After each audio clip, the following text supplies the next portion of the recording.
Hey Citroen lovers, this is how to change the remote battery on a C1. Little Phillips down there. There you go.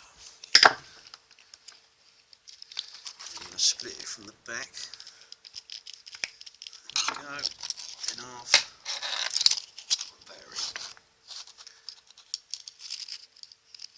Pop that out. Look, it's a CR2016. That's your corresponding part number.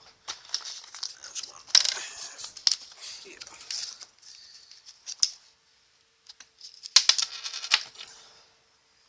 Part number up top. Slide in. Put that together. Screw in.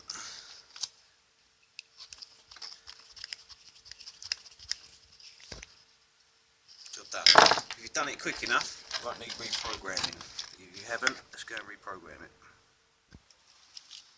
Okay, to reprogram, find out where the lock button is. Ignition on. Hold the lock button for 4 seconds. 2, 4. Off. Ignition off. Pull out.